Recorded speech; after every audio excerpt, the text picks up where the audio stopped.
Hello, ఈరోజు endoscopic ultrasound అనే విషయం గురించి మాట్లాడుకుందాము. నేను డాక్టర్ విశ్వనాథ్ రెడ్డి, గ్యాస్ట్రోఎంట్రాలజిస్ట్, సికింద్రాబాద్ యశోద హాస్పిటల్లో పనిచేస్తున్నాను. ఎండోస్కోపిక్ అల్ట్రాసౌండ్ అనే టెక్నిక్ ఎండోస్కోపీలో కొత్త అడ్వాన్స్. ఈ ఎండోస్కోపీ అల్ట్రాసౌండ్ ద్వారా మనం ఎండోస్కోపీలో ఎట్లా అయితే పేగు లోపల పైన పొర మాత్రమే చూడగలుగుతాము, ఎండోస్కోపిక్ అల్ట్రాసౌండ్లో పేగు బయట వైపు ఉన్న ఆర్గన్స్ని కూడా చూసుకొని వాటి నుంచి టెస్టింగ్ అవసరమైతే బయాప్సీ తీసుకోవచ్చు.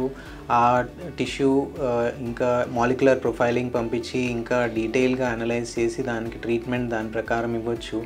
అండ్ దెన్ టెస్టింగ్ వరకే కాకుండా ట్రీట్మెంట్ వైజ్ కూడా ఈ ఎండోస్కోపిక్ అల్ట్రాసౌండ్ మనకు ఉపయోగపడుతుంది.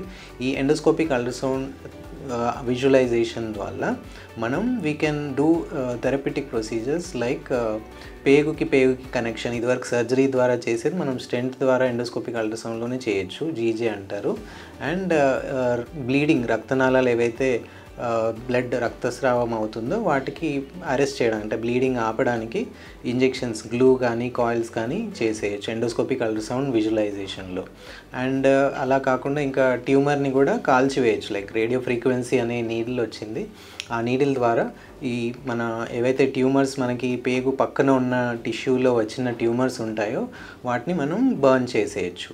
ఏవైతే చిన్న ట్యూమర్స్ ఏవైతే ఉంటాయో అవి బర్న్ చేసేయచ్చు. సో ఈ విధంగా మనకి ఎండోస్కోపిక్ అల్ట్రాసౌండ్ అనే టెక్నిక్ మనకి చాలా ఉపయోగపడుతుంది. చాలా advance procedure, but it is easily available in our centre. Thank you.